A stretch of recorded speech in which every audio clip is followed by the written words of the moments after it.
Hello.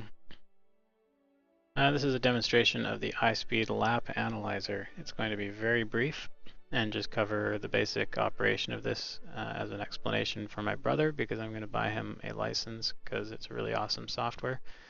And I actually did a tutorial like this earlier today for someone using text chat, and he was pretty impressed by it as well.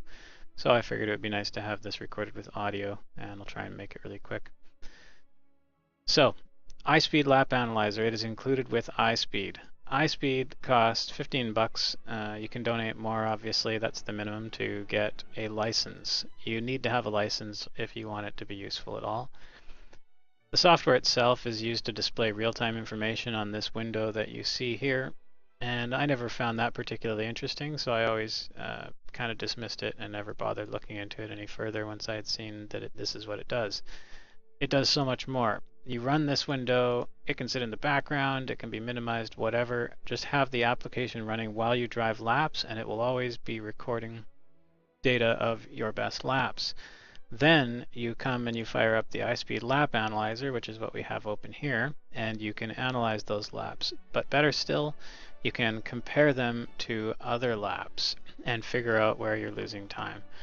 This week, the Rough Cup has been in Daytona road course, and I'm not a really high level driver. I'm fairly quick, like I don't know, I usually target being within 2 seconds of the top qualifying times. As long as I'm inside of 2 seconds of those with my qualifying times, I feel like I'm at least getting to where my potential is.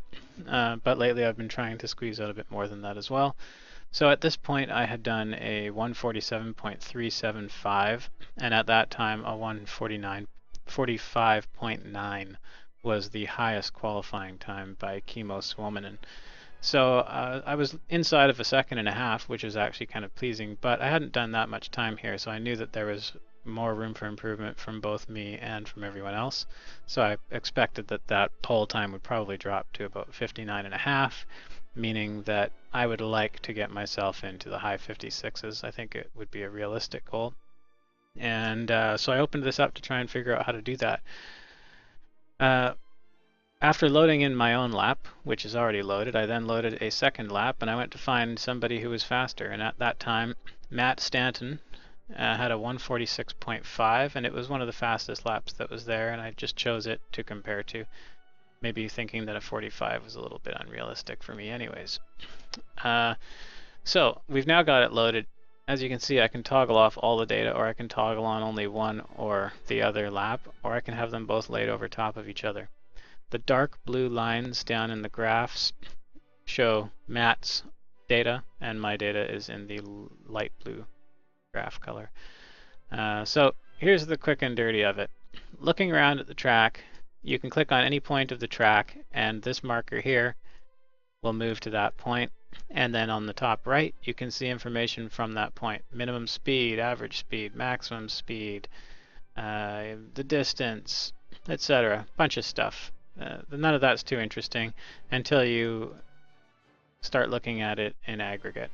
So we can choose a chunk of the track and say how much time differential is there between the two laps through this section. In this section there's only 0.044, which is a difference indeed, but let's get to where the big time is lost, because obviously if you're trying to improve, the most efficient way to do it is going to be to identify the places where you are losing the most and try and get those first, and then you can try and do the small gains. So on this first set of information here, we have a time delta and a speed delta. These are differences between the two laps throughout the course of the lap. So my first thing was, let's see if I'm losing a bunch of top speed to Matt because I'm using the wrong kind of setup. Well, here, right near one of the few absolute flat-out high-speed parts of the track, I'm actually 2 kilometers faster than Matt.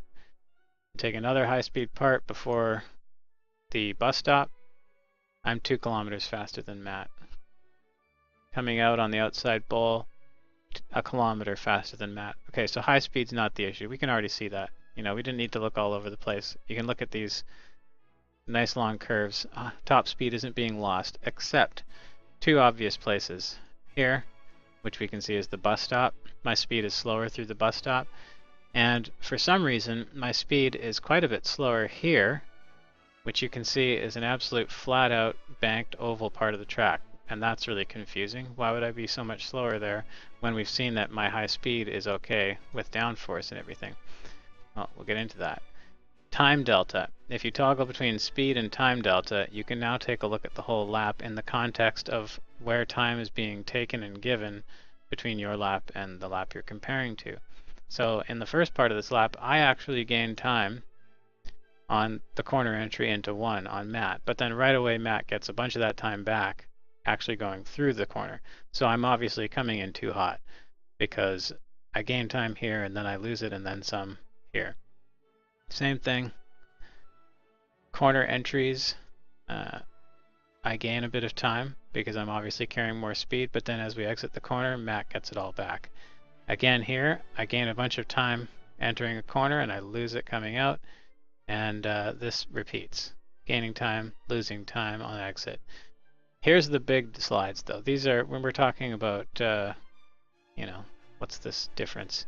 0.170, so it's just about 0.2 of a second lost there. But look at the size of this gap. Here we're talking about 0.452 seconds. That's almost a half of a second, and we can see up top that it's the bus stop. Unsurprisingly, the bus stop is one of the biggest losses of time between my lap and Matt's lap. Okay, I need to work on the bus stop. That's easy. We've identified that. Now, the other big time delta, again, bizarrely, is this chunk of flat out track on the outside bowl, and there I'm losing about 1/4 of a second. Again, if we look at the top speeds, I start losing speed right there, and right through the end of the lap I am slower than Matt. How much slower? We can click on any one point and then take a look. I'm going 260 where he's going 283, so he's got almost 25 kilometers an hour in the pocket on me through this section. Never going to make a pass doing that. Why am I losing it? Well, we have a bunch of different inputs we can look at. We can look at brake force. There's no braking there. There's no clutch. There's no throttle. There's no, where are my gears? There's no gear changes, which would be down below here. So the only difference left that stood out to me was the steering angle. And if we look here, we find the interesting information. Matt's wheel is almost completely straight through that whole chunk of track, and his top speed remains high. I'm obviously doing little inputs left to keep myself down towards the inside of the track, and all those little inputs to keep myself to the left are costing me 1/4 of a second if we measure it from here. Okay, 0.215, something like that. 0.227, yeah. The whole chunk in there is 1/4 of a second. So that taught me that I need to focus on keeping the wheel very straight and very still through that section, and that's going to get me a bunch of that time back. The other interesting thing between the two laps was you can see steering angle all over the place is smoother with Matt. Not a surprise, but his steering will move through smoother curves, whereas mine is more jagged. Brake force, we can see the same thing. Smoother curves, flat crests where he stays on even braking pressure as he goes into the corners. And here I'm tapering down and trailing out and not as steady on the brakes. I'm using too much brake through the bus stop, and we can see from the top section that it's costing me speed in the bus stop and it's costing me time. 0.45. Throttle application, same story. Generally, Matt is on the throttle more smoothly and up to speed quicker. Here I do a bunch of jaggies because I'm obviously losing my rear grip. So I'm losing speed when we exit that corner. Same thing here, I'm losing speed. I'm going up to full throttle much earlier than him, and then I'm having to drop way back down. So then when we reach this point, I am almost 10 kilometers an hour slower. So these things make a big difference when they all add up over the course of a lap. So also one last thing that was interesting is you can see the shift points down at the bottom. My shift points are always quite a bit earlier. I took a look at the RPMs, which you can see up in the far right, and I found that Matt is always shifting around 8,400, whereas I've always been shifting around 81 to 8,200. So adjustments. I went back and I focused on it for another session. I moved my shift points to higher RPMs. I focused on smoothing out the steering input in this section. I tried to get smoother and better in the bus stop, but damn, it's hard. But through all of the corners, I focused on smoother steering, smoother brake application, smoother throttle application, and I improved my lap to, what's my new one? 46.9. So I took about 0.4 seconds off of my time just making these adjustments. Now I've laid my new lap over top of Matt's and we're looking at steering angle. There you can see that the steering angle has been basically corrected. Hardly any difference between my steering and Matt's steering, and as a result, no difference at all between our top speeds. The time lost in that section used to be 1/4 of a second, now it's 0.023. So I got a 2/10 back off of Matt there. Through the bus stop, I'm still losing time. I still got work to do. It's down though. We're looking at 0.35, maybe 0.4 being lost through the bus stop.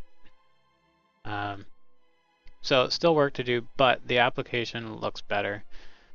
Speed, the gap where I'm slower than him isn't as large anymore. If we look at steering angle, I match up more with him throughout the lap. And with brake force, we can see that in some of the sections my brake force is getting steadier and more in line with the way that he's been braking. Throttle application, same story, still has work to do. Looking a lot better there. A lot better there. A lot better there. We're not seeing the big spikes coming off like we were seeing in the last one. Here, that's not very good, all that on-off, but we already know that that's a place to work on. So still stuff to do, but gained a lot of time, and it was very, very easy to find the quick places to gain it by using this software. So I think that it's very useful, and hopefully someone else finds it useful as well. Thanks for watching.